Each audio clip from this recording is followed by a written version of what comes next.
ನಮಸ್ತೆ, ನಾನಿವತ್ತು ಕಡಲೆಕಾಳು ಗೊಜ್ಜು ಮಾಡ್ತಾ ಇದ್ದೀನಿ. ಅದಕ್ಕೆ ಬೇಕಾಗಿರುವ ಸಾಮಗ್ರಿಗಳು: ಮೊದಲಿಗೆ ಕಡಲೆಕಾಳನ್ನು 8ರಿಂದ 9 ತಾಸು ನೆನೆ ಇಡಬೇಕಾಗುತ್ತೆ.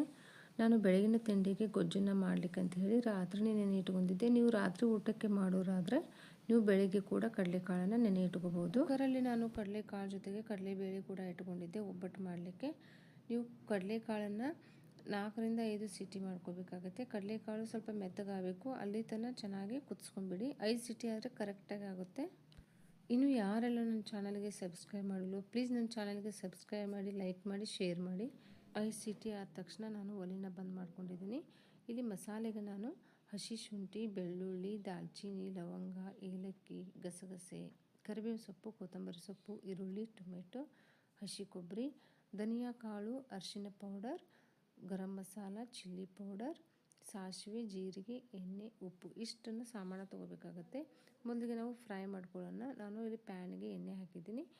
ಹಾಕಿದ ತಕ್ಷಣ ಇಲ್ಲಿ ದಾಲ್ಚಿನ್ನಿ, ಲವಂಗ, ಏಲಕ್ಕಿನ ಹಾಕಿ ಫ್ರೈ ಮಾಡ್ಕೋಬೇಕು. ಅದಾದ ನಂತರ ಈರುಳ್ಳಿನ ನೀವು ಇದರಲ್ಲಿ ಅರ್ಧ ಹಾಕ್ಕೊಳ್ಳಿ. ಇನ್ನು ಅರ್ಧ ಈರುಳ್ಳಿನ ನೀವು ಒಗ್ಗರಣೆಯಲ್ಲಿ ಹಾಕಲಿಕ್ಕೆ ಇಟ್ಕೊಂಡ್ಬಿಡಿ. ಈರುಳ್ಳಿ ಹಾಕಿದ ನಂತರ ಇಲ್ಲಿ ಹಸಿ ಶುಂಠಿ, ಬೆಳ್ಳುಳ್ಳಿನ ಹಾಕಿದ್ದೀನಿ. ಅರ್ಧ ಟೀ ಸ್ಪೂನ್ದಷ್ಟು ಧನಿಯಾ ಕಾಳನ್ನು ಹಾಕಿದ್ದೀನಿ. ಧನಿಯಾ ಕಾಳು ಇಲ್ಲ ಅಂದರೆ ಧನಿಯಾ ಪೌಡರ್ ಇರುತ್ತಲ್ಲ, ಒಗ್ಗರಣೆಯಲ್ಲೇ ಹಾಕೊಂಡ್ಬಿಡಿ. ನಂತರ ಒಂದು ಅರ್ಧ ಟೀ ಸ್ಪೂನ್ದಷ್ಟು ಗಸಗಸೆ ಹಾಕಿದ್ದೀನಿ. ಗಸಗಸೆನ ಹಾಕಿ ತುಂಬಾ ಚೆನ್ನಾಗಿರುತ್ತೆ. ಗಸಗಸೆ ರುಚಿ ತುಂಬ ಚೆನ್ನಾಗಿ ಕೊಡುತ್ತೆ. ಅದು ಹಾಕಿದ ನಂತರ ಚೆನ್ನಾಗಿ ಫ್ರೈ ಮಾಡ್ಕೊಳ್ಳಿ. ಈರುಳ್ಳಿನ ನೀವು ಹಸಿ ವಾಸನೆ ಹೋಗಿ ಸ್ವಲ್ಪ ಮೆತ್ತಗಾಗಬೇಕು, ಅಲ್ಲಿ ತನಕ ಫ್ರೈ ಮಾಡ್ಕೊಳ್ಳಿ. ನಂತರ ಟೊಮೆಟೊ ಕೂಡ ಮೆತ್ತಗಾಗಬೇಕು, ಅಲ್ಲಿ ತನಕ ನೀವು ಫ್ರೈ ಮಾಡ್ಕೋಬೇಕಾಗತ್ತೆ. ಟೊಮೆಟೊ ಕೂಡ ನೋಡಿ, ಟೊಮೆಟೊ ಕೂಡ ಈಗ ಚೆನ್ನಾಗಿ ಮೆತ್ತಗಾಗಿದೆ. ಈಗ ನಾನೀಗ ಸ್ಟವ್ ಬಂದ್ ಮಾಡ್ಕೊಂಡ್ಬಿಡ್ತೀನಿ.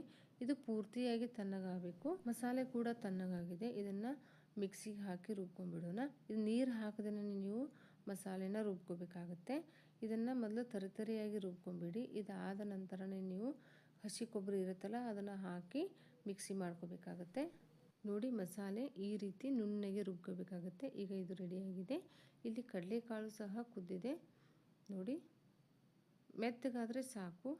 ಈಗ ಒಗ್ಗರಣೆ ಇಟ್ಕೊಳ್ಳೋಣ. ನೋಡಿ, ಕಡಾಯಿ ಕಾದಿದೆ. ಈಗ ನಾನು ಸ್ವಲ್ಪ ಎಣ್ಣೆ ಹಾಕ್ತೀನಿ. ಎಣ್ಣೆ ಕಾದ ನಂತರ ಸಾಸಿವೆ, ಜೀರಿಗೆ ಹಾಕೊಂಡ್ಬಿಡಿ. ಕರಿಬೇವು ಸೊಪ್ಪು ಹಾಕಬೇಕು. ಕರಿಬೇವು ಸೊಪ್ಪು ಹಾಕಿದ ನಂತರ ಈರುಳ್ಳಿನ ಇಟ್ಕೊಂಡಿರ್ತೀವಲ್ವ, ಅರ್ಧ ಈರುಳ್ಳಿನ ಅದನ್ನು ಕೂಡ ಇದರಲ್ಲಿ ಹಾಕಬೇಕಾಗತ್ತೆ. ಹಾಕಿ ಚೆನ್ನಾಗಿ ಫ್ರೈ ಮಾಡ್ಕೊಳ್ಳಿ. ಈರುಳ್ಳಿ ಫ್ರೈ ಆದ ನಂತರ ನಾನಿಲ್ಲಿ ರುಚಿಗೆ ತಕ್ಕಷ್ಟು ಉಪ್ಪನ್ನು ಹಾಕ್ತಾಯಿದ್ದೀನಿ. ಉಪ್ಪನ್ನು ಹಾಕಿ ಚೆನ್ನಾಗಿ ಫ್ರೈ ಮಾಡ್ಕೊಳ್ಳಿ.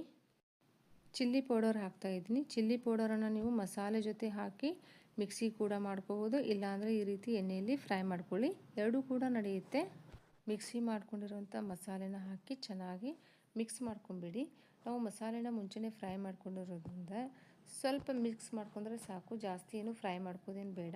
ನಂತರ ಸ್ವಲ್ಪ ಅರಿಶಿನ ಪೌಡರ್ ಹಾಕೋತೀನಿ. ಅರಿಶಿನ ಪೌಡರ್ ಹಾಕಿ ಅದನ್ನು ಕೂಡ ಚೆನ್ನಾಗಿ ಮಿಕ್ಸ್ ಮಾಡ್ಕೊಂಬಿಡಿ. ನಾವು ಗೊಜ್ಜು ಮಾಡ್ತಾ ಇರೋದ್ರಿಂದ ಸ್ವಲ್ಪ ನೀರು ಹಾಕೋಬೇಕಾಗತ್ತೆ. ನೀರು ಹಾಕೊಂಬಿಡಿ. ನೀರನ್ನು ಕೂಡ ನೋಡ್ಕೊಂಡು ಹಾಕ್ಕೊಳ್ಳಿ.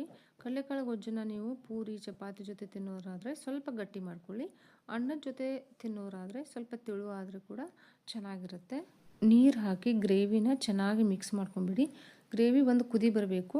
ಅದು ಒಂದು ಕುದಿ ಬಂದ ನಂತರ ಕುದಿಸಿಕೊಂಡಿರುವಂಥ ಕಡಲೆಕಾಳು ಇರುತ್ತಲ್ಲ, ಅದನ್ನು ಹಾಕಿ ಚೆನ್ನಾಗಿ ಮಿಕ್ಸ್ ಮಾಡ್ಕೊಂಬಿಡಿ. ಒಂದೊಂದೇ ಮಸಾಲೆಗಳನ್ನು ಹಾಕೊಂಡ್ಬಿಡೋಣ. ಧನಿಯಾ ಕಾಳು ನೀವು ಮಸಾಲೆಯಲ್ಲಿ ಹಾಕಿಲ್ಲ ಅಂದರೆ ಇಲ್ಲಿ ಧನಿಯಾ ಪೌಡರ್ ಹಾಕೊಂಡ್ಬಿಡಿ. ನಾನು ಮಸಾಲೆಯಲ್ಲಿ ಹಾಕಿದ್ದೀನಿ. ಈಗ ಧನಿಯಾ ಪೌಡರ್ ನಾನು ಇಲ್ಲಿ ಹಾಕ್ತಾಯಿಲ್ಲ. ಡೈರೆಕ್ಟಾಗಿ ನಾನು ಗರಂ ಮಸಾಲಾನ ಹಾಕ್ತಾಯಿದ್ದೀನಿ. 1 ಟೀ ಸ್ಪೂನ್ದಷ್ಟು ಗರಂ ಮಸಾಲಾನ ಹಾಕಿದ್ದೀನಿ ನಾನು. ಗೊಜ್ಜು ಸ್ವಲ್ಪ ಗಟ್ಟಿ ಅನ್ನಿಸ್ತಾ ಇತ್ತು, ಹೀಗಾಗಿ ಸ್ವಲ್ಪ ನೀರು ಹಾಕಿ ಮಿಕ್ಸ್ ಮಾಡ್ಕೋತಾ ಇದ್ದೀನಿ. ನಂತರ ಮೇಲೆ ಕೊತ್ತಂಬರಿ ಸೊಪ್ಪು ಹಾಕಿ ಒಂದು ಕುದಿ ಕುದಿಸ್ಕೊಂಡ್ರೆ ಕಡಲೆಕಾಳಿನ ಗೊಜ್ಜು ರೆಡಿನೇ ಆಗಿಬಿಡುತ್ತೆ. ಇದನ್ನು ನೀವು ಚಪಾತಿ ಜೊತೆ ತಿನ್ಬೋದು, ಪೂರಿ ಜೊತೆ ತಿನ್ಬೋದು, ಇಲ್ಲ ಅನ್ನದ ಜೊತೆನೂ ಕೂಡ ತಿನ್ಬೋದು. ತುಂಬಾ ಚೆನ್ನಾಗುತ್ತೆ. ಒಂದ್ಸರಿ ನೀವು ಟ್ರೈ ಮಾಡಿ ನೋಡಿ. ಈಗ ಇದು ಒಂದು ಕುದಿ ಬಂದಿದೆ. ಈಗ ಇದು ರೆಡಿಯಾಗಿದೆ. ನಾನೀಗ ಸ್ಟವ್ ಬಂದ್ ಮಾಡ್ಕೊಂಡ್ಬಿಡ್ತೀನಿ. ನೋಡಿ, ಈಗ ಕಡಲೆಕಾಳಿನ ಗೊಜ್ಜು ರೆಡಿಯಾಗಿದೆ. ತುಂಬಾ ಚೆನ್ನಾಗಿರುತ್ತೆ. ಟ್ರೈ ಮಾಡಿ ನೋಡಿ.